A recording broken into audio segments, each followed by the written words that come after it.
والله يدعو إلى دار السلام.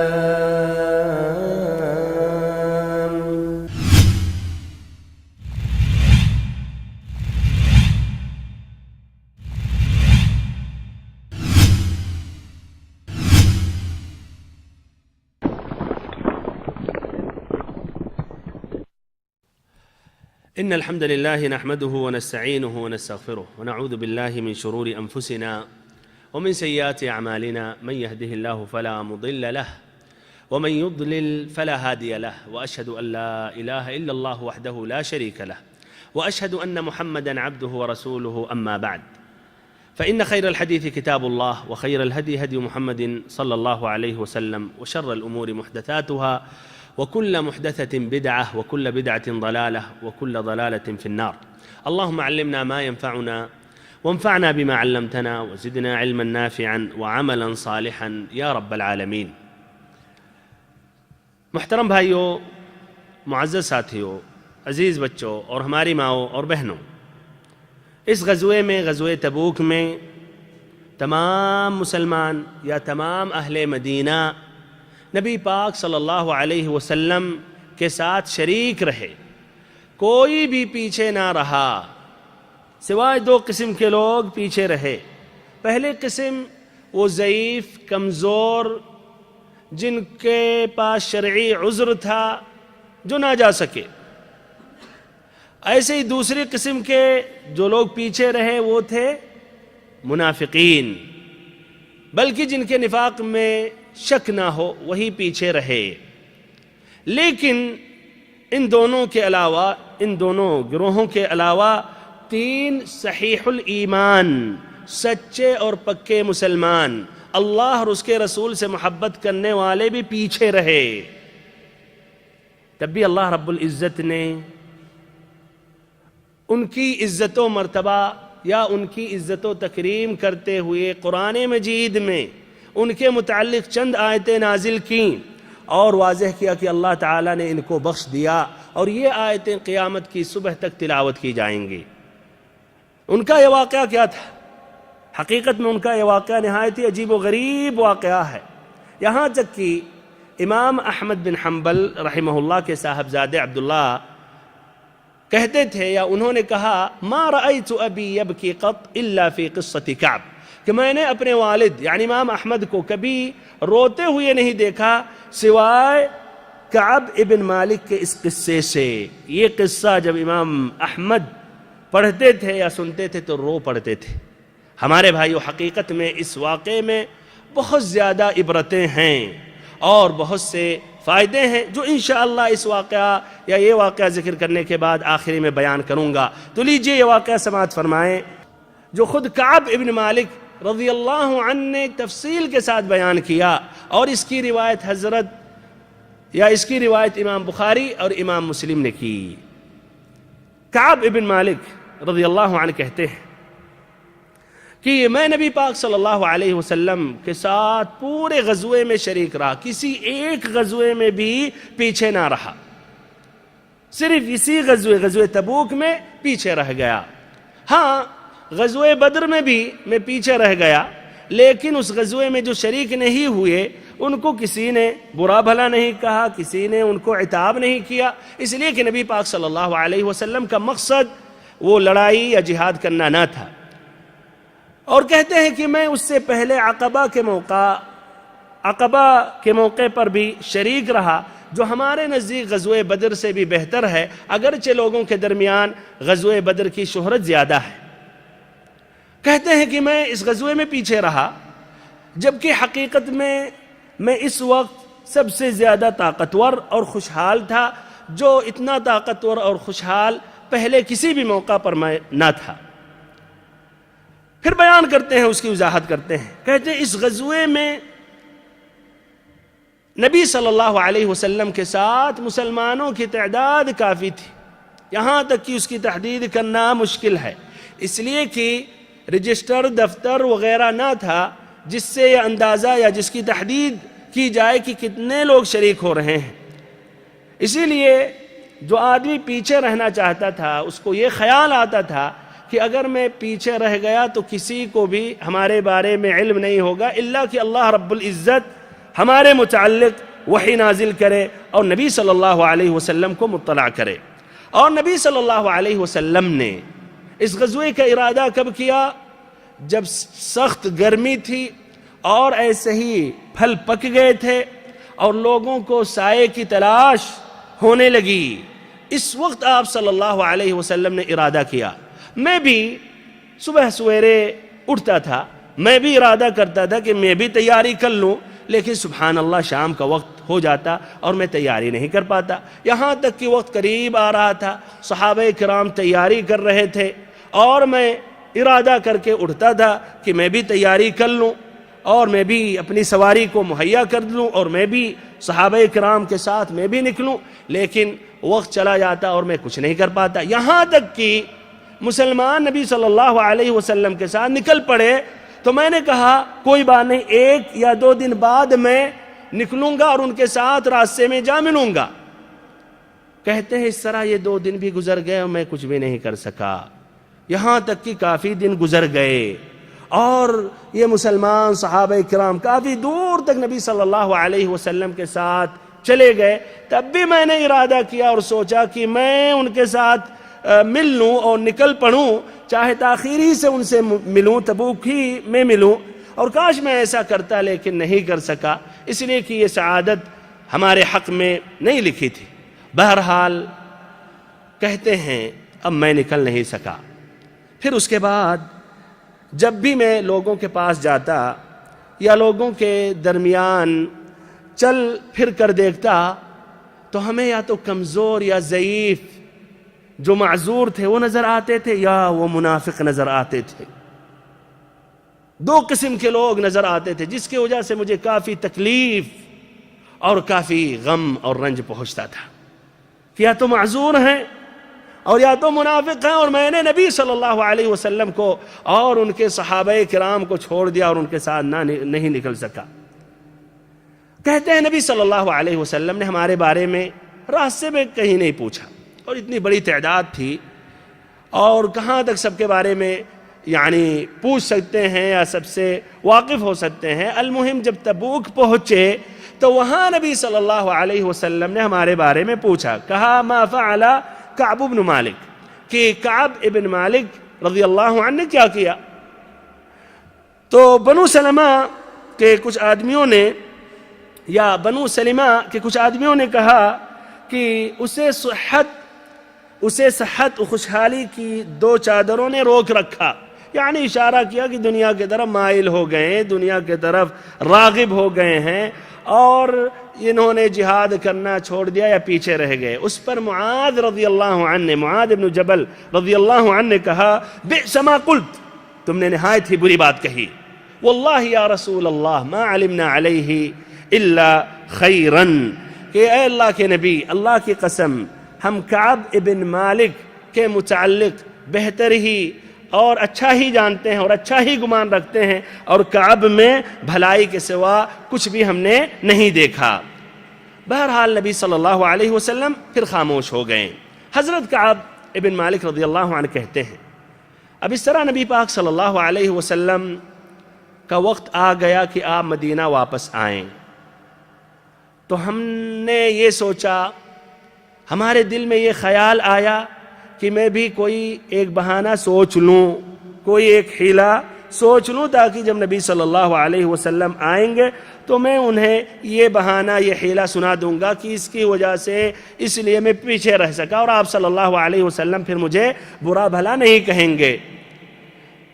لیکن جب آپ صلی اللہ علیہ وسلم مدینہ سے بہت ہی قریب ہو گئے تو یہ خیال باطل مجھ سے زائل ہو گیا، اور میں نے کہا کہ اگر میں نبی صلی اللہ علیہ وسلم کی ناراضگی سے جھوٹ بول کر نکل بھی گیا تو یہ میں بچ نہیں سکوں گا، اور میں نے ارادہ کیا کہ میں نبی صلی اللہ علیہ وسلم کے سامنے سچ ہی کہوں گا اور سچ ہی بولوں گا آپ صلی اللہ علیہ وسلم مدینہ پہنچے، مدینہ میں داخل ہوئے تو سب سے پہلے آپ نے مسجد کا رخ کیا، مسجد میں داخل ہوئے، 2 رکعت آپ نے نماز پڑھی، پڑھنے کے بعد لوگوں کے لیے آپ بیٹھ گئے، اب یہ منافقین پہنچے، مختلف اعذار، مختلف بہانے، مختلف حیلے لے کر آئے، پیش کرنے لگے آپ صلی اللہ علیہ وسلم۔ یہ ظاہری بات سننے کے بعد آپ صلی اللہ علیہ وسلم ان کے حق میں استغفار کرتے رہتے اور ان کا یہ عذر یا ان کا یہ بہانہ حیلہ کو قبول کر لیتے اور ان سے بیعت کر لیتے، اور پھر جو باطنی امور ہے، جو نیتوں کا مسئلہ ہے، وہ اللہ کے حوالے کر دیتے، جبکہ آپ صلی اللہ علیہ وسلم جانتے تھے کہ ان میں منافقین ہیں، لیکن نیتوں کا مسئلہ ہے، اللہ حساب اور کتاب لینے والا ہے۔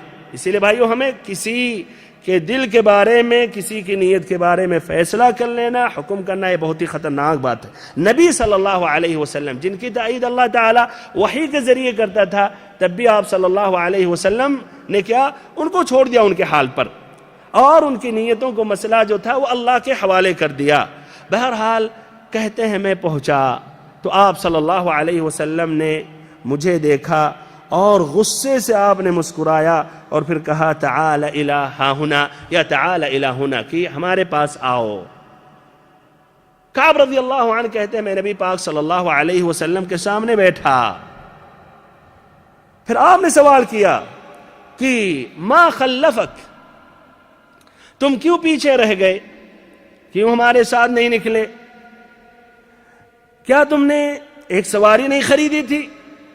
تو اس پر کعب نے کہا کہ اللہ کے نبی، دنیا میں آپ کے علاوہ اگر کسی اور شخص کے پاس میں بیٹھا ہوتا تو مجھے یقین ہے کہ کسی بھی حیلے بہانے سے میں نکل سکتا ہوں اور نکل سکتا، اس لیے کہ قوت گویائی اور دلیل بازی میں ماہر ہوں۔ لیکن اے اللہ کے نبی، اگر میں آپ کو جھوٹ بول کر یا کوئی بہانہ پیش کر کے اگر میں بچ بھی جاؤں تو مجھے یقین ہے کہ اللہ تعالیٰ آپ کو ہم سے ناراض کر دے گا، اور مجھے اللہ تعالیٰ کی عفو چاہیے، میں اللہ تعالیٰ سے معافی چاہتا ہوں کہ اللہ تعالیٰ مجھے بخش دے۔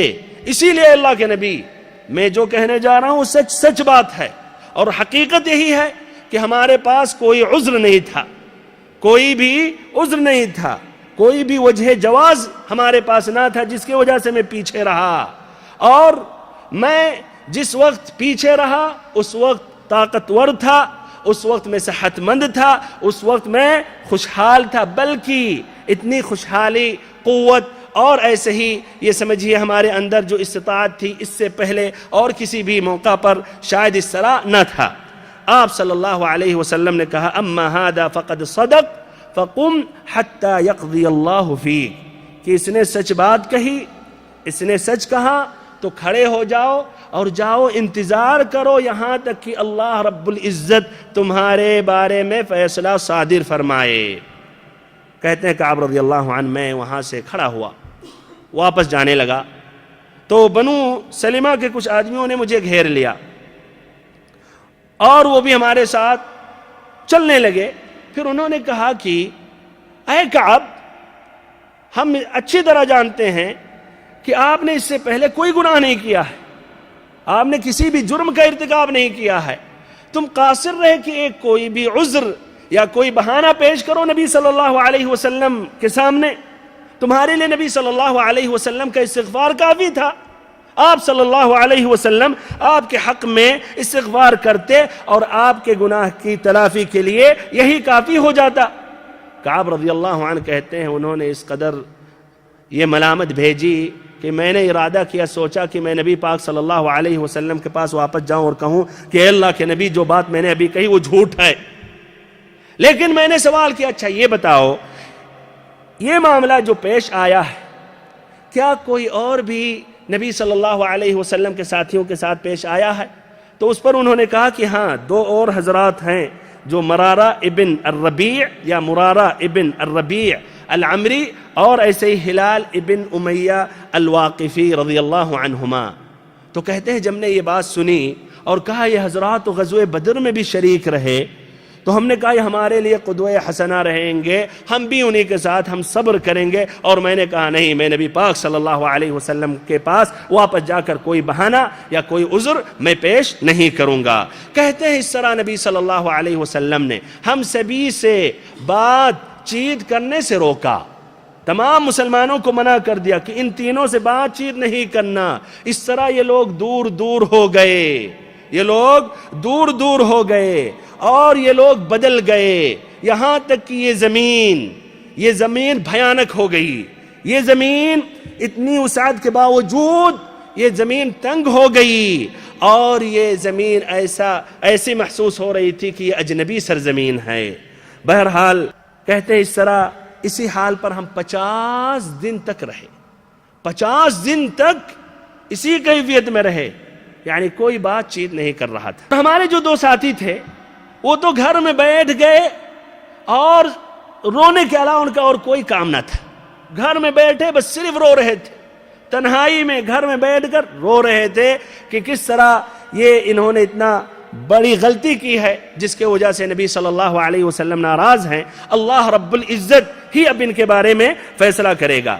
کعب رضی اللہ عنہ کہتے ہیں میں جوان تھا، طاقتور تھا، اسی لیے ہمت کر کے میں نکلتا تھا، لوگوں کے درمیان بھی پہنچتا تھا، بازاروں میں بھی پھرتا تھا، نماز پڑھنے کے لیے مسجد میں بھی آتا تھا، لیکن کوئی بھی ہم سے بات نہیں کرتا تھا.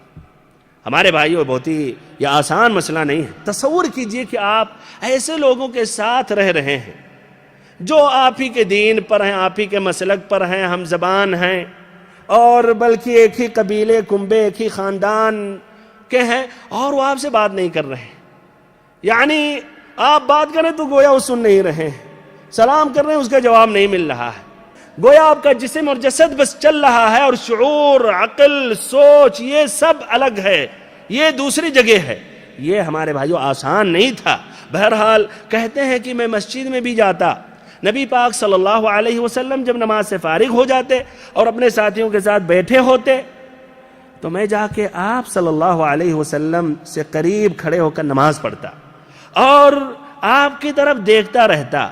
جب میں نماز میں مشغول ہو جاتا تو آپ صلی اللہ علیہ وسلم مجھے دیکھتے، پھر جب میں نبی صلی اللہ علیہ وسلم کی طرف دیکھتا تو آپ صلی اللہ علیہ وسلم اپنا چہرہ پھیر لیتے. اور یہ بھی انہوں نے کہا کہ میں سلام کرتا تھا نبی صلی اللہ علیہ وسلم سے، تو واللہ میں نہیں جانتا کہ آپ صلی اللہ علیہ وسلم اپنا مبارک لب کو ہلاتے بھی تھے یا نہیں، جواب دیتے تھے یا نہیں، ہمیں اس کا بھی نہیں پتا. بہرحال کہتے ہیں اس طرح بے اعتنائی بہت طویل اور ناقابل برداشت ہو گئی. تو ایک مرتبہ میں ایک باغ کی دیوار پھلانگ کر اندر چلا گیا، ایک باغ کی دیوار پر چھلانگ لگا کے اندر چلا گیا، جو ہمارے چچیرے بھائی ابو قتادہ کا یہ باغ تھا. تو ابو قتادہ یہ جو ہمارے چچیرے بھائی تھے اور ہمارے نزدیک سب سے زیادہ چہیتے اور محبوب تھے، یعنی انتہائی درجے سے محبت ان سے کرتا تھا. میں نے ان سے سلام کیا، السلام علیکم ورحمۃ اللہ وبرکاتہ. کہتے کوئی بھی جواب نہیں دیتے. سلام کرتا ہوں لیکن جواب نہیں ملتا ہے. کہتے ہیں پھر میں سوال ان سے کرتا ہوں، انشدک باللہ هل تعلمنی احب اللہ ورسولہ، کہ میں اللہ تعالیٰ کی قسم کھا کر یہ سوال کر رہا ہوں کہ کیا میں اللہ اور اس کے رسول سے محبت کرتا ہوں. میں اللہ تعالیٰ کی قسم کھا کر کہہ رہا ہوں، کیا میں اللہ اور اس کے رسول سے محبت کرتا ہوں؟ ابو قتادہ نے کوئی جواب نہیں دیا. پھر یہ اپنا سوال دہراتے ہیں. یعنی خوف ہے بھائیو ایسا نہ ہو کہ یہ ایمان ان کے دل سے نکال لیا گیا ہو اور یہ اللہ تعالیٰ کی محبت، اللہ اور اس کے رسول سے محبت کرنے کے بجائے منافقین کی طرح ہو گئے جو اللہ اور اس کے رسول سے بغض و نفرت کرنے لگے. پھر یہ سوال کرتے ہیں اور کہتے ہیں اللہ کی قسم کھا کر کہہ رہا ہوں، کیا میں اللہ اور اس کے رسول سے محبت کرتا ہوں؟ کوئی جواب نہیں دیتے. پھر تیسری مرتبہ اپنا یہ سوال دہراتے ہیں. اس پر کیا جواب ملتا ہے؟ اللہ ورسولہ اعلم، اللہ اور اس کا رسول ہی بہتر جانے. کہتے ہیں ہماری آنکھوں سے آنسو جاری ہو گئے اور وہاں سے میں نکل آیا، باہر ہو گیا. اسی کیفیت یا اسی حال میں تھا، بازار میں چل رہا تھا، بازار میں پھر رہا تھا کہ ایک نبطی آدمی جو ملک شام سے غلہ فروخت کے لیے مدینہ آیا تھا، لوگوں سے کہنے لگا کہ ہے کوئی شخص جو مجھے کعب ابن مالک کا گھر بتلا دے. تو لوگوں نے ہماری طرف اشارہ کر دیا، یعنی صرف اشارہ کیا، اس کے معنی اور مزید انہوں نے واضح نہیں کیا، اشارہ سے کام اپنا پورا کر دیا، اس لیے بات نہیں کر رہے تھے. تو وہ نبطی آدمی پہنچا اور ایک خط دیا. خط کس کے طرف سے تھا؟ شاہ غسان کی طرف سے. شاہ غسان کون ہے؟ یہ ہرقل کا گورنر تھا. شاہ غسان کی طرف سے یہ خط تھا. خط کھول کے پڑھتے ہیں، خط کھول کے پڑھتے ہیں تو دیکھتے ہیں اما بعد فقد بلغنی ان صاحبک قد جفاک ولم يجعلك الله بدار هوان ولا مضيعة فالحق بنا نواسك. کہ اما بعد مجھے پتا چلا ہے کہ تمہارے ساتھی نے یعنی رسول اللہ صلی اللہ علیہ وسلم نے تم پر زیادتی کی ہے، ظلم کیا ہے، تمہیں الگ کر دیا ہے. حالانکہ تمہیں اللہ تعالیٰ نے اس لیے نہیں بنایا ہے، اس لیے نہیں پیدا کیا ہے کہ تم ذلیل اور برباد رہو. تم ہمارے پاس آؤ، تمہیں شایان شان عزت و مرتبہ دیں گے. کعب بن مالک کیا کہتے ہیں؟ بہت بہترین چانس ہے. کیا اس وجود میں صرف محمد صلی اللہ علیہ وسلم ہی ہیں؟ یا انہوں نے کہا خط کو ابھی رکھ لیتے ہیں، بعد میں بھی غور و فکر کرتے ہیں، اگر یہی حال نبی صلی اللہ علیہ وسلم کا ہمارے ساتھ رہا تو ہمارے پاس بھی اور بھی چانس ہے، اور بھی راستے ہیں. کہتے ہیں میں نے کہا وَهَذَا أَيْضًا مِنَ الْبَلَاءِ کہ یہ بھی ایک آزمائش ہے، یہ بھی ایک امتحان ہے. اس خط کو لیتے ہیں اور تنور کی طرف، چولہے کی طرف بڑھتے ہیں اور اسے نظر آتش کر دیتے ہیں، اس کو جلا دیتے ہیں تاکہ بعد میں اس کے بارے میں سوچیں بھی نہیں. بہرحال کہتے ہیں اس طرح 40 دن گزر گیا. 40 دن گزرنے کے بعد نبی پاک صلی اللہ علیہ وسلم کے ایک قاصد کعب ابن مالک رضی اللہ عنہ کے پاس پہنچتا ہے. کہتا ہے ان رسول اللہ صلی اللہ علیہ وسلم یأمرک ان تعتزل امرأتک کہ نبی پاک صلی اللہ علیہ وسلم نے تمہیں یہ حکم دیا کہ تم اپنی رفیق حیات سے، اپنی بیوی سے کنارہ کش ہو جاؤ. کہا کیا میں طلاق دے دوں یا کیا کروں؟ کہا نہیں، اس سے الگ رہو، اس سے قریب نہ رہو. کعب بن مالک رضی اللہ عنہ اپنی بیوی کو بلاتے ہیں اور کہتے ہیں الحقی بأہلکی فتکونی عندہم حتی یقضی اللہ فی هذا الامر کہ تم اپنے میکے چلی جاؤ اور وہیں رہو یہاں تک کہ اللہ رب العزت اس معاملے میں اپنا فیصلہ صادر فرمائے. کہتے ہیں کعب رضی اللہ عنہ ہلال ابن امیہ رضی اللہ عنہ کی بیوی نبی پاک صلی اللہ علیہ وسلم کی خدمت میں حاضر ہوئیں اور کہنے لگی کہ اللہ کے رسول صلی اللہ علیہ وسلم، ہلال ابن امیہ ہمارا شوہر بہت ہی ناتواں اور کمزور ہے، بہت ہی ضعیف ہے، اس کے پاس کوئی خدمت کے لیے کوئی خادم نہیں ہے، تو کیا آپ ناپسند کریں گے کہ ہم ان کی خدمت ہم کریں؟ نبی صلی اللہ علیہ وسلم نے کہا کہ کوئی مشکل نہیں، خدمت کر سکتی ہو لیکن تم سے قریب نہ ہو پائے. کہا کہ اللہ کے نبی ان کے اندر وہ حرکت جان ہے ہی نہیں، اس کے لائق وہ ہے ہی نہیں. جب سے معاملہ سامنے آیا، جب سے گھر میں بیٹھ کر صرف رو رہے ہیں. بہرحال کعب بن مالک کے کچھ رشتہ داروں نے بھی کہا کہ اے کعب تم بھی جاؤ، نبی صلی اللہ علیہ وسلم سے اجازت طلب کرو کہ تمہاری بیوی تمہارے ساتھ رہے. تو انہوں نے کہا واللہ میں نہیں جاؤں گا. اللہ جانے رسول اللہ صلی اللہ علیہ وسلم کیا جواب دیں گے، پھر میں جوان ہوں اور میں اس طرح نہیں کروں گا. بہرحال یہ نہیں گئے. کہتے ہیں اس طرح 40 دن کے بعد مزید 10 دن گزرے اور 50 دن مکمل ہو گیا. 50ویں رات کی صبح میں اپنے ایک گھر کے چھت کے اوپر بعد نماز فجر بیٹھا ہوا تھا کہ میں نے ایک آواز، ایک پکارنے والے کی پکار میں نے سنی جو کوہ سلع کے اوپر سے بلند آواز میں پکارا. کہا یا کعب بن مالک ابشر کہ اے کعب بن مالک خوش ہو جاؤ. کہتے ہیں میں سجدے میں گر گیا، سجدہ ریز ہو گیا اور مجھے اب پتہ چل گیا کہ اب یہ آزمائش کا وقت ختم ہو گیا. اور نبی صلی اللہ علیہ وسلم نے بعد نماز فجر یہ اعلان کیا. کہتے ہیں کہ اس کے بعد کچھ قاصد ہمارے وہ دونوں ساتھیوں کی طرف گئے اور ایک شخص ایک گھوڑے پر سوار ہوا کہ وہ تیزی سے آ کے ہمیں بشارت دے، لیکن اس سے تیز وہ شخص جو پہاڑ پر چڑھا اور وہیں سے اس نے پکاری اور اس نے وہ خوشخبری دی، اس کی آواز گھوڑے سے پہلے پہنچ گئی. اور پھر وہ شخص جب ہمارے پاس آیا تو میں نے ہمارے پاس جو کپڑا تھا جو پہنا ہوا تھا اس کے علاوہ ہمارے پاس اور کوئی جوڑے یا کوئی کپڑا نہ تھا، ہم نے نکال کے دے دیا۔ سبحان اللہ، صرف ایک کپڑا تھا بھائیوں۔ صحابہ کرام کا یہ حال دیکھیے، کیفیت دیکھیے، اور آج دیکھیں ہر کوئی اپنا الماری دیکھ لے، کتنے قسم کے کتنے جوڑے کپڑے ہیں بچوں کے پاس، بچیوں کے پاس، بیوی کے پاس، تب بھی ہم ناشکری کرتے ہیں، خاصتاً عورتیں، اللہ معاف کرے۔ ایک ہی جوڑا کپڑا تھا، ہم نے دے دیا۔ پھر میں نے ادھار لے کر ایک کپڑا پہنا اور میں نبی پاک صلی اللہ علیہ وسلم کی طرف نکلا۔ میں ادھر جب پہنچا تو لوگ فوج در فوج استقبال کر رہے تھے، مبارکبادیاں دے رہے تھے، کہہ رہے تھے اللہ نے تمہاری توبہ قبول فرما لی اور تمہیں معاف کر دیا۔ پھر ایسے ہی مسجد میں جب داخل ہوا تو طلحہ ابن عبید اللہ رضی اللہ عنہ دوڑ کے ہمارے پاس آئے۔ طلحہ ابن عبید اللہ دوڑ کر ہمارے پاس آئے اور انہوں نے مصافحہ کیا اور انہوں نے مبارکبادی دی، اور ان کے علاوہ مہاجرین میں سے کوئی اور شخص کھڑے ہو کر یا دوڑ کے ہمارے پاس نہیں آیا۔ اسی لیے طلحہ ابن عبید اللہ کا یہ جو سلوک تھا میں کبھی نہیں بھول سکتا۔ ہمارے بھائی اس کا معنی مطلب یعنی وہ کہے ہوں گے بعد میں بھی ہم مل سکتے ہیں، یعنی کچھ وجہ ہوگی، نہ کہ اعوذ باللہ کہ ان کے اندر یعنی کچھ حسد یا سمجھیے کچھ تکلیف تھی۔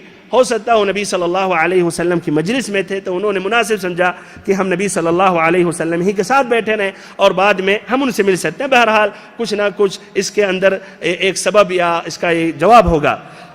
کہتے ہیں میں نبی صلی اللہ علیہ وسلم کے پاس پہنچا، آپ صلی اللہ علیہ وسلم خوشی سے آپ کا چہرہ چمک دمک رہا تھا، اور آپ صلی اللہ علیہ وسلم جب خوش ہو جاتے تھے تو ایسا محسوس ہوتا تھا کہ آپ صلی اللہ علیہ وسلم چاند کے ایک ٹکڑے ہیں۔ آپ صلی اللہ علیہ وسلم کے سامنے بیٹھا، نبی پاک صلی اللہ علیہ وسلم نے کہا ابشر بخیر یوم مر علیک منذ ولدتک امک، کہ خوش ہو جاؤ جب سے آپ کی ماں نے آپ کو جنا ہے، آپ کے لیے آج کا دن سب سے بہترین دن ہے۔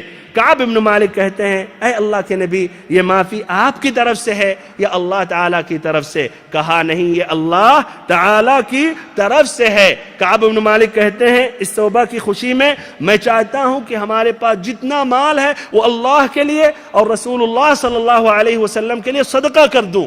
آپ صلی اللہ علیہ وسلم نے کہا کچھ مال اپنے پاس رکھو۔ اللہ اکبر، صحابہ کرام کے نزدیک اللہ خوش ہو گیا، اللہ نے معاف کر دیا، خلاص دنیا کی تمام نعمتوں سے بہتر ہمارے پاس جو مال ہے اے اللہ کے نبی آپ لے لیں اور ایسے مسلمانوں پر آپ صدقہ کر دیں۔ تو آپ صلی اللہ علیہ وسلم نے کہا کچھ مال اپنے پاس رکھو، تو کہا ہمارا وہ حصہ جو خیبر میں ہے وہ اپنے پاس رکھ لیتا ہوں اور باقی اللہ کے راستے میں صدقہ کر دیتا ہوں۔ پھر کعب بن مالک رضی اللہ عنہ کہتے ہیں کہ اللہ کے نبی، اللہ رب العزت نے ہمیں یہ سچائی کی برکت سے نجات دی۔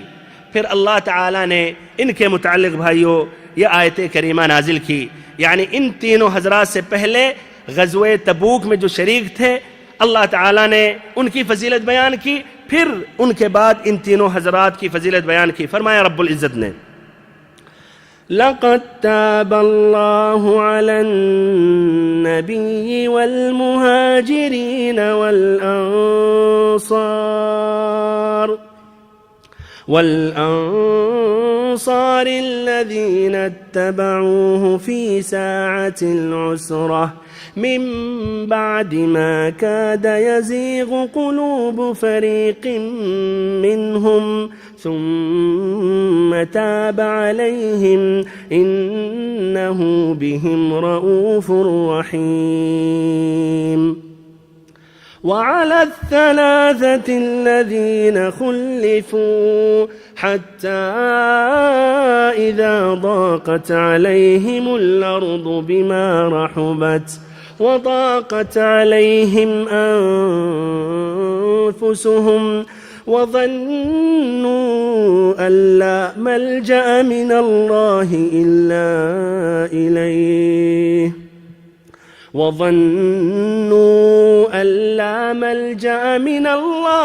إلا إليه ثم تاب عليهم ليتوبوا إن الله هو التواب الرحيم يا أيها الذين آمنوا اتقوا الله يا أيها الذين آمنوا اتقوا الله وكونوا مع الصادقين لقد تاب الله على النبي والمهاجرين والأنصار اللہ رب العزت نے نبی صلی اللہ علیہ وسلم کو بخش دیا، ایسے ہی ان تمام مہاجرین، ان تمام انصار کو بھی جنہوں نے ایسی تنگی کے وقت پیغمبر کا ساتھ دیا، جنہوں نے ایسی تنگی کے وقت پیغمبر کا ساتھ دیا اور پیغمبر کے ساتھ نکلے۔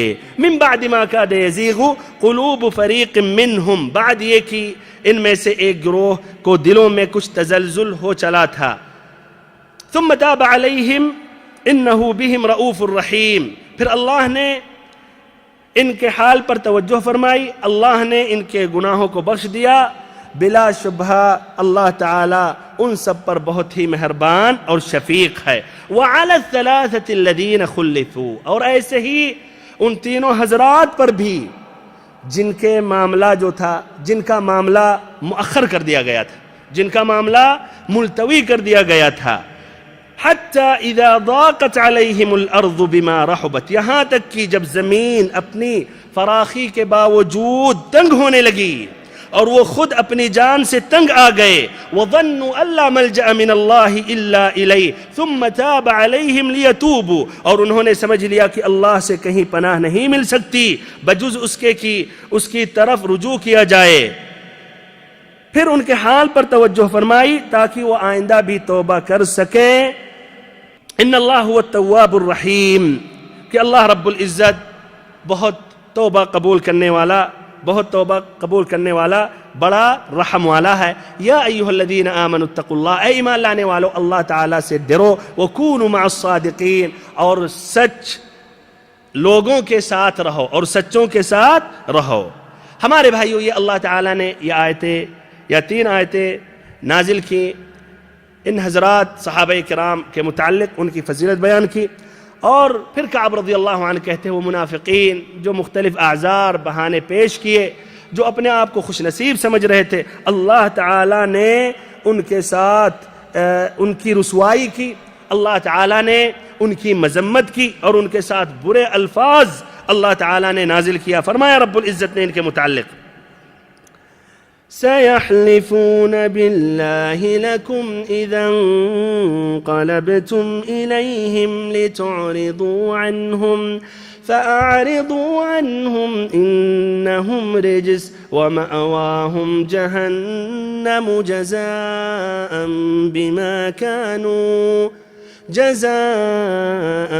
بِمَا كَانُوا يَكْسِبُونَ۔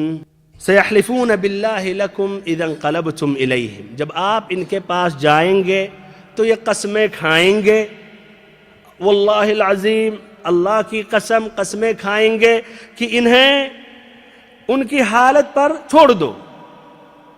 تو اللہ کے نبی انہیں ان کے حال پر چھوڑ دو، وہ لوگ نجس ہیں، گندے ہیں، غلیظ ہیں، انہم رجس ومأواہم جہنم، اور ان کا ٹھکانہ جہنم میں ہوگا، جزاء بما كانوا یکسبون، ان کاموں کے بدلے جنہیں وہ کیا کرتے تھے۔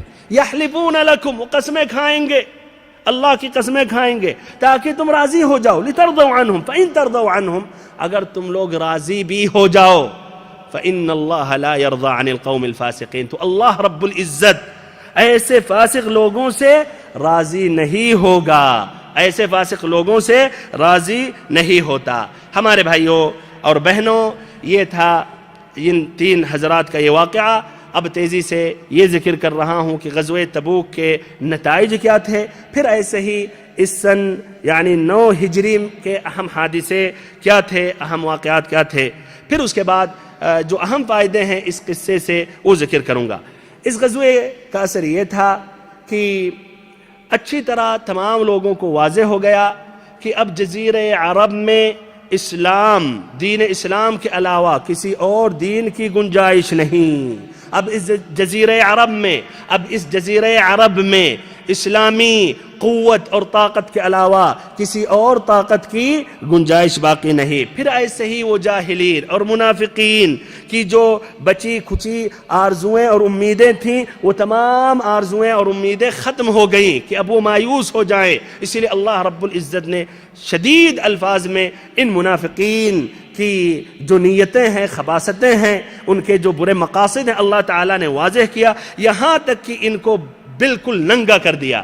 ایسے ہی ہمارے بھائیوں، فتح مکہ کے بعد جو نبی پاک صلی اللہ علیہ وسلم کے پاس وفد آتے تھے، فوج در فوج آتے تھے، اسلام میں داخل ہو رہے تھے، اور وہ فتح مکہ سے پہلے بھی آنے لگے تھے، لیکن فتح مکہ کے بعد زیادہ، اور اس غزوے کے بعد ان کی تعداد اور بڑھ گئی، جس کی وضاحت انشاءاللہ آئندہ ملاقات میں ذکر کروں گا۔ اس سن کے اہم واقعات 3 ذکر کر رہا ہوں۔ نمبر 1، اصحمہ بادشاہ حبش یا بادشاہ حبشہ، جس نے نبی پاک صلی اللہ علیہ وسلم پر ایمان لایا، اسلام میں داخل ہو گیا تھا۔ اسی سن 9 ہجری میں اس کا انتقال ہو گیا۔ نبی پاک صلی اللہ علیہ وسلم کو جبریل امین نے وحی کے ذریعے مطلع کیا۔ آپ صلی اللہ علیہ وسلم نے صحابہ کرام میں اعلان کیا، پھر آپ نے غائبانہ نماز جنازہ پڑھی۔ ایسے ہی نمبر 2، اسی سن 9 ہجری میں نبی پاک صلی اللہ علیہ وسلم کی صاحبزادی حضرت ام کلثوم رضی اللہ عنہا کا انتقال ہوا، جو حضرت عثمان ذو النورین رضی اللہ عنہا کی دوسری زوجہ تھیں۔ آپ صلی اللہ علیہ وسلم کو بہت ہی غم اور رنج پہنچا، اور آپ صلی اللہ علیہ وسلم نے عثمان رضی اللہ عنہ سے کہا، لو كانت عندي ثالثہ لزوجتک، اگر ہمارے پاس کوئی اور تیسری بیٹی ہوتی تو اس کی شادی میں تم سے کر دیتا۔ ایسے ہی بھائیو، تیسرا اہم واقعہ اس سن کا یہ تھا کہ رأس المنافقین عبداللہ ابن ابی، جو نبی صلی اللہ علیہ وسلم سے شدید دشمنی کرتا تھا، اور وہی اپنے لوگوں کو نبی صلی اللہ علیہ وسلم اور مسلمانوں کے خلاف ابھارتا تھا، اس کا انتقال ہو گیا۔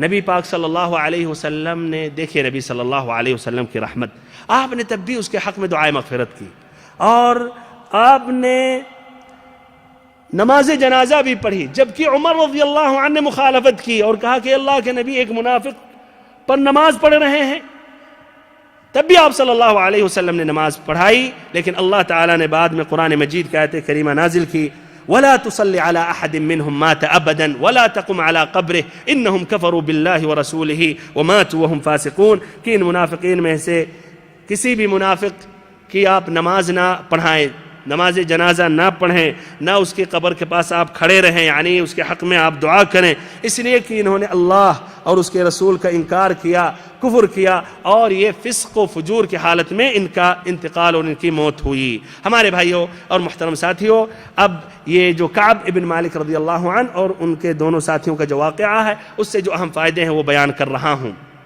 نمبر 1، تمام صحابہ کرام کی فضیلت ظاہر ہو رہی ہے، خاصتاً ان تینوں حضرات کا، کہ اللہ تعالیٰ نے ان کا توبہ قبول کیا اور ان کے حق میں آیتیں نازل کی جو قیامت کی صبح تک تلاوت کی جائیں گی، اور اس کے بالمقابل جو منافقین تھے اللہ تعالیٰ نے ان کی مذمت کی اور ان کی رسوائی میں متعدد آیتیں نازل کی جو قیامت کی صبح تک بھی یہ آیتیں بھی پڑھی جائیں گی۔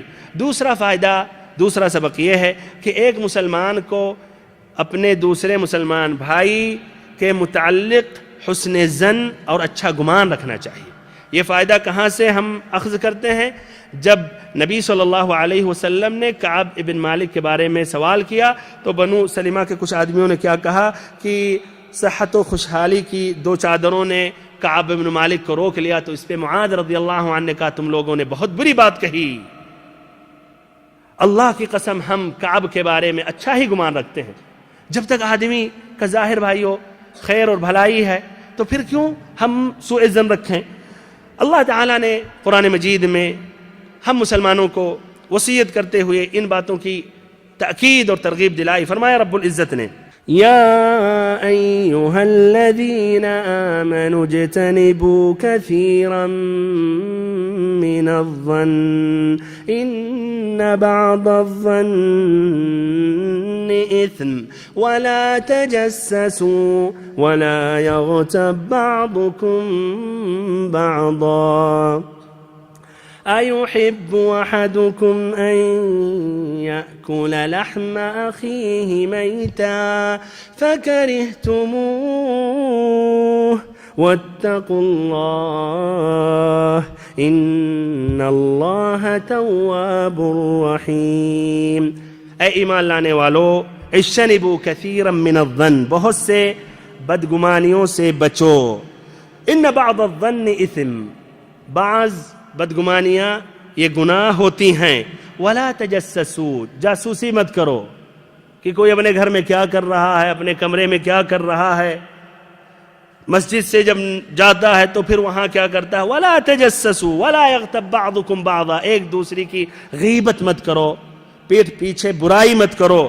ايحب احدكم ان ياكل لحم اخيه ميتا، سبحان اللہ، قرآن مجید کی بلاغت پر غور و فکر کریں. کیا تم میں سے کوئی پسند کرے گا کہ اپنے مردے بھائی کا گوشت کھائے؟ مردہ بھائی، وہ بھی نہیں زندہ، زندہ آدمی نہیں کھا سکتے. تو بھائی اگر مردہ ہو، آپ کے بھائی جس کا انتقال ہو گیا، گوشت کھانا پسند کریں گے؟ فکرہتموہ، آپ ناپسند کرو گے.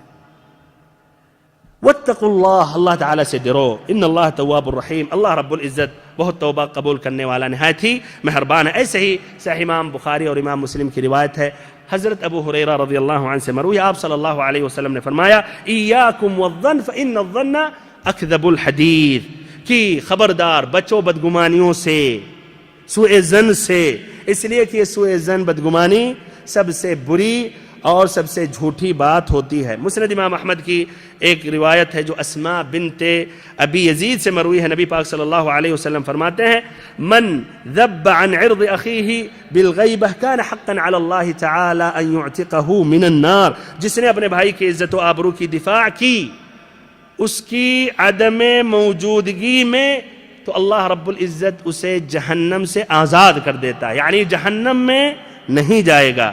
تیسرا فائدہ، تیسرا سبق یہ ہے کہ 3 دن سے زائد کسی مسلمان بھائی سے دور رہنا، بائیکاٹ کرنا، اس کو ترک کرنا، چھوڑ دینا، اور ایسے ہی سلام نہ کرنا، یا اگر وہ سلام کرے تو جواب نہ دینا، یہ جائز ہے اگر شرعی وجہ ہے.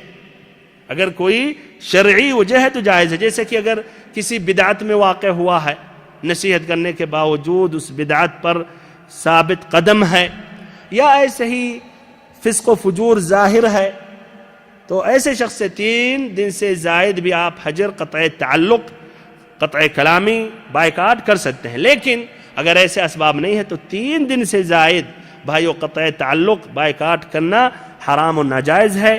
ابو ہریرہ رضی اللہ عنہ سے مروی ہے، آپ صلی اللہ علیہ وسلم نے فرمایا لا يحل لمسلم ان يهجر اخاه فوق 3 فمن هجر فوق 3 فمات دخل النار. کسی مسلمان کے لیے جائز نہیں ہے کہ اپنے بھائی سے قطع تعلق، بائیکاٹ کرے 3 دن سے زائد، اور اگر کسی نے ایسا کیا تو ہمارے بھائیوں اگر اس کی موت واقع ہوگی تو جہنم میں داخل ہوگا. یہ ابو داؤد کی صحیح روایت ہے.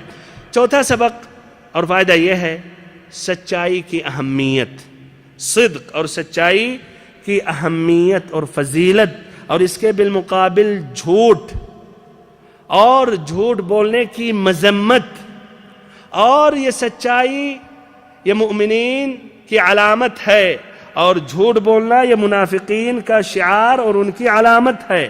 اور سچائی یہ ہر بھلائی کی کنجی ہے، اور ایسے ہی یہ جھوٹ بولنا ہر شر اور برائی کی کنجی ہے. اللہ تعالیٰ نے جب یہ واقعہ ذکر کیا ان تینوں حضرات کا، کیا کہا؟ یا ایھا الذین آمنوا اتقوا اللہ وکونوا مع الصادقین، اے ایمان لانے والو اللہ سے ڈرو اور سچ لوگوں کے ساتھ رہو، اور سچ لوگوں کے ساتھ رہو. اور کعب بن مالک رضی اللہ عنہ کو اور ان کے ساتھیوں کو جو یہ مقام و مرتبہ ملا، کس طرح ملا؟ یہ سچائی کی وجہ سے. یہ سچائی کی برکت. اور خود یہ کعب بن مالک رضی اللہ عنہ نے نبی صلی اللہ علیہ وسلم سے کہا، بلکہ انہوں نے کہا کہ اے اللہ کے نبی، میں عہد کرتا ہوں کہ اپنی پوری زندگی میں سچ ہی بولتا رہوں گا، کبھی میں جھوٹ نہیں بولوں گا. ہمارے بھائیوں، یہ بھی ایک اونچی خصلت ہے، اچھی صفت ہے جس کی طرف رسول اللہ صلی اللہ علیہ وسلم نے ترغیب دلایا. ہمیں بھی اپنانا چاہیے کہ ہم اپنی زندگی میں سچے رہیں، کبھی بھی ہم جھوٹ نہ بولیں.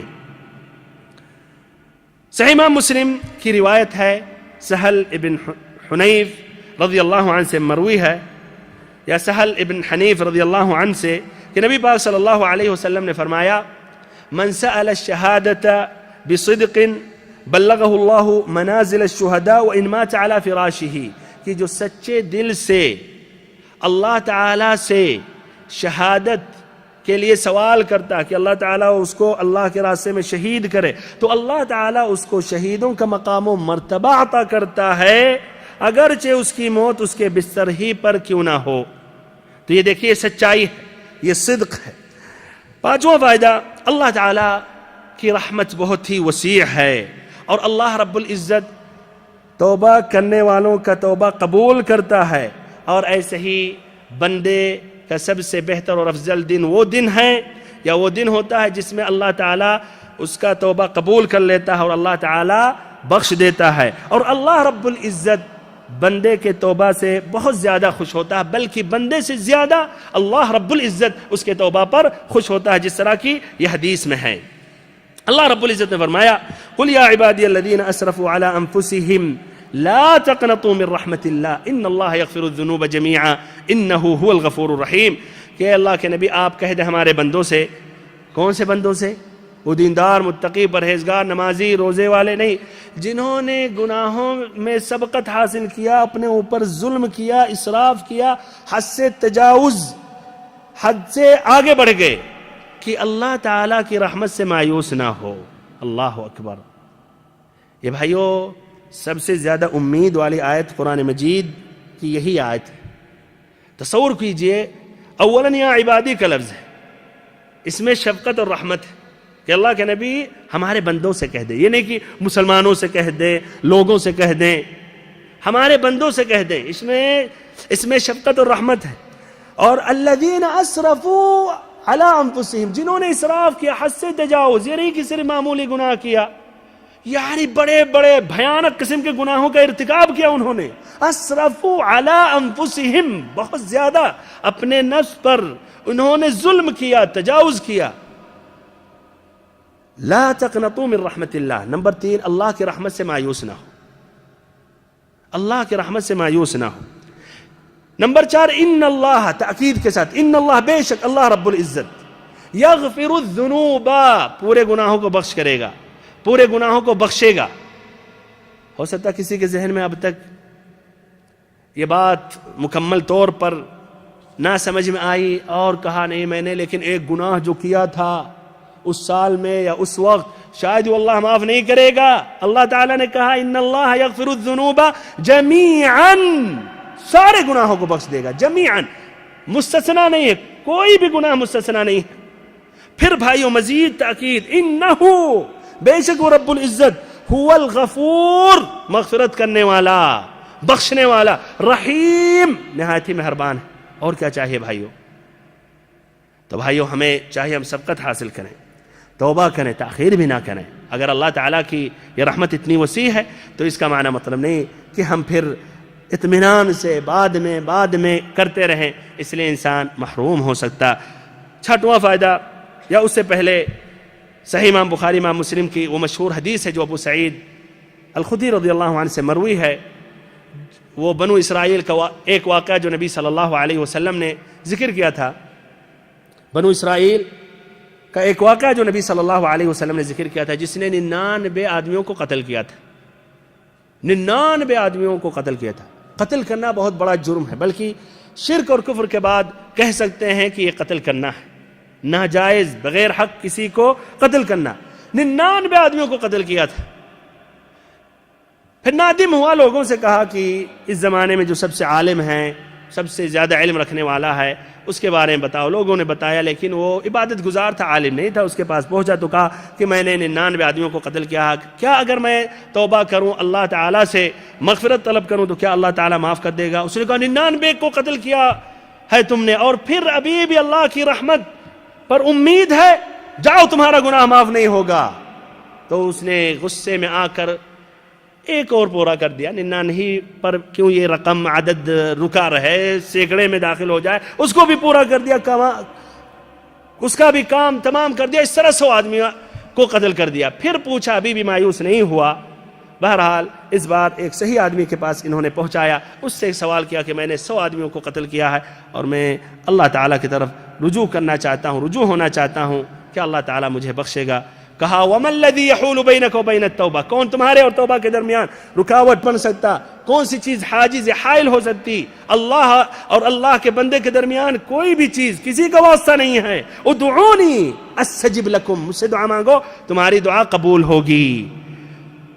لیکن کہا تمہارے علاقے کے لوگ برے ہیں، ان کا علاقہ چھوڑ دو، فلاں گاؤں چلے جاؤ اور ان کے ساتھ اللہ کی عبادت کرو۔ راستے میں انتقال ہو گیا، فرشتے آئے، المہم عذاب والے فرشتے، رحمت والے فرشتے، آخری میں ایک تیسرا فرشتہ آیا، اس نے فیصلہ کیا کہ دیکھو جس طرف زیادہ قریب ہے وہ اسی طرف اس کا شمار کیا جائے گا۔ بہرحال ایک بالش وہ دوسرے علاقے یا دوسرے گاؤں کی طرف قریب تھا، اس طرح رحمت والے فرشتوں نے اس کی روح قبض کی۔ چھٹا فائدہ،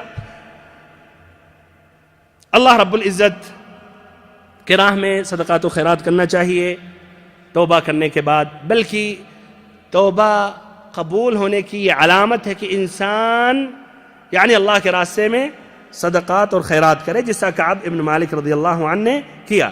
ساتواں فائدہ یہ ہے کہ بھلائی کے اوقات سے استفادہ حاصل کرنا چاہیے، تاخیر نہیں کرنی چاہیے، تسویف کے آئندہ بعد میں ہم درس میں آئیں گے، بعد میں ہم نماز پڑھیں گے، بعد میں ہم بدعت و تبلیغ میں ہم وقت دیں گے، بعد میں ہم صدقات و خیرات کریں گے۔ نہیں بھائیو، اللہ تعالیٰ نے اگر آپ کو چانس دیا ہے تو اس سے استفادہ حاصل کریں۔ تاخیر کرنے سے بہت سارے نقصان میں اپنے آپ کو ڈال سکتے ہیں۔ دیکھیے یہ چانس جب آیا کعب بن مالک کے سامنے، انہوں نے تاخیر کی، جس کی وجہ سے بھائیو کتنی مصیبتوں کا سامنا کرنا پڑا، لیکن اللہ رب العزت نے رحم فرمایا تو بخش دیا، ورنہ بہت ہی نقصان میں جانے والے تھے۔ اور قوت اور ارادہ کی پختگی کی یہ علامت ہے کہ آدمی اعمال صالحہ میں سبقت حاصل کرے اور بہترین چانس کو اپنے ہاتھ سے ضائع ہونے نہ دے۔ آٹھواں فائدہ کہ گناہ کی مذمت، اور گناہ یہ بھائیو نہایت ہی نقصان دہ چیز ہے انسان کے لیے۔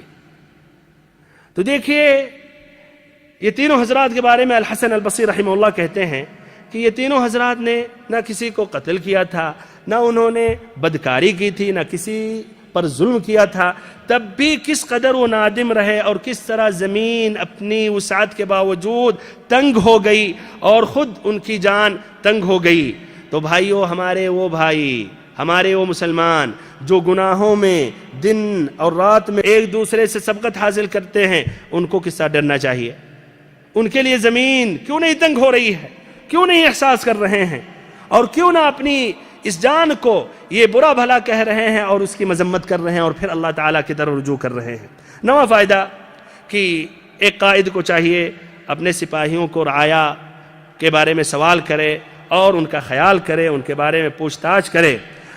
10واں فائدہ، اسلامی لشکر سے صرف 2 قسم کے لوگ پیچھے رہتے ہیں، یا تو معذور ہوتے ہیں یا تو منافق ہوتے ہیں۔ 11واں فائدہ، لوگوں کو ان کے ظاہری احوال حالات پر چھوڑ دینا چاہیے اور ان کے باطنی احوال کو اللہ تعالیٰ کے حوالے کر دینا چاہیے، اس کے بارے میں ہمیں حکم یا فیصلہ نہیں کرنا چاہیے، نہ لوگوں میں وہ بات پھیلانی چاہیے۔ 11واں فائدہ کہ ہر وہ چیز جس میں نقصان ہے یا نقصان کا اندیشہ ہے، فتنے اور شر کا خوف ہے، تو اس کو ختم کر دینا چاہیے۔ یہ فائدہ کہاں سے ہم اخذ کرتے ہیں؟ ہاں بھائیو، کہاں سے فائدہ ماخوذ ہے؟ کہاں سے فائدہ ماخوذ ہے؟ کہ شر جس میں شر ہے یا فتنے کا خوف ہے، اس کو ختم کر دینا چاہیے، جلا دینا چاہیے۔ ہاں، کہاں سے؟ جب جلا دینے کی بات کہی تب ماشاءاللہ سب کے ذہن میں بات آ گئی. ہاں کعب بن مالک کے پاس وہ خط آیا تھا ملک غسان سے، اس میں ہمارے پاس آؤ اور ہم تمہاری عزت و مرتبہ اور شایان شان عزت و مرتبہ ہم دیں گے. انہوں نے فوراً جلا دیا. ہمارے بھائیوں ہمیں بھی چاہیے کہ ہم ایسے ہر وہ چیز جس میں شر ہے یا بعد میں بھی انسان کی یہ نفس یہ شیطان دھوکہ دے سکتا ہے اس کو فوراً ہی ختم کر دینا چاہیے. تو ہمارے وہ بھائی مثلا جوانی میں کچھ غلطیاں کیے ہیں اور کچھ تصویریں رکھے ہیں یا کچھ اور وسائل رکھے ہیں، اس کو ختم کر دینا چاہیے. نہیں کہ بیچ بیچ میں یاد کریں اور اپنی جوانی کو تازہ کریں اور یہ تصویروں کو دیکھیں یا اور کوئی چیز یا وسائل جس میں بربادیاں ہیں یا اس کے طرف آپ مائل ہو سکتے ہیں، اس کو ختم کر دینا چاہیے، محفوظ نہیں رکھنا چاہیے. 12واں فائدہ یہ ہے کہ سجدہ شکر یہ مسنون ہے، مستحب ہے. اگر اللہ تعالیٰ آپ کو کوئی نعمت عطا کرے تو آپ کو سجدہ شکر کرنا چاہیے. سجدہ شکر کے لیے نہ وضو کا ہونا ضروری ہے، نہ قبلہ کی طرف متوجہ ہونا. آپ جس حالت میں اللہ تعالیٰ کے لیے سجدہ ریز ہو جائیں. ایسے ہی ساتھ ساتھ یعنی خوشخبریاں ہمیں لوگوں میں پھیلانا چاہیے، لوگوں میں عام کرنا چاہیے. جس طرح کی کعب بن مالک رضی اللہ عنہ تک یہ بشارت پہنچی تو سجدہ ریز ہو گئے اور صحابہ کرام خوشخبریاں لے کر یہاں پہنچ رہے ہیں. کوئی گھوڑے پر سوار ہو کر آ رہا، کوئی پہاڑ ہی کے اوپر چڑھ کر وہیں سے پکار رہا ابشر یا کعب ابن مالک. تو ہمارے بھائی اور محترم ساتھیوں ہمیں ان دونوں کا اہتمام کرنا چاہیے. نبی پاک صلی اللہ علیہ وسلم کی یہ حدیث ہے جو ابو داؤد اور ترمذی ابن ماجہ نے روایت کی ابو بکرہ رضی اللہ عنہ سے، کان رسول اللہ صلی اللہ علیہ وسلم اذا جاءه امر يسره خر ساجدا للہ. جب نبی پاک صلی اللہ علیہ وسلم کے پاس کوئی خوشکن خبر آتی تھی، کوئی ایسی بات آتی تھی جو آپ خوش ہوتے تھے تو آپ سجدہ ریز ہو جاتے تھے. 14واں اور آخری فائدہ یہ ہے کہ اگر اللہ تعالیٰ نے کسی مسلمان بھائی کو کوئی نعمت عطا کی ہے اور اللہ تعالیٰ نے اس کو کوئی نعمت دی ہے تو ہمیں خوش ہونا چاہیے، مبارکبادی دینی چاہیے، بلکہ کھڑے ہو جانا چاہیے، استقبال کرنا چاہیے، مصافحہ کرنا چاہیے. یہ بھائیوں یہ اچھے اخلاق اور اوصاف میں سے ہے. جس طرح کہ صحابہ کرام نے کعب بن مالک کو مبارکبادی دی، مصافحہ کیا، کھڑے ہو گئے اور ان کے حق میں انہوں نے دعا کی. اللہ تعالیٰ سے آخر میں دعا کرتا ہوں کہ اللہ تعالیٰ ہم سبھی کو علم نافع عطا کرے، ہم سبھی کو سچا اور پکا مسلمان بنائے، ہم سبھی کو جب تک زندہ رکھے اسلام کی حالت پر اور جب ہماری موت آئے تو ایمان کی حالت پر، اور ہم سبھی کو زندگی کی آخری لمحات میں لا الہ الا اللہ پڑھنے کی توفیق دے. وصلی اللہم وسلم وبارک وانعم علی عبدک ورسولک محمد.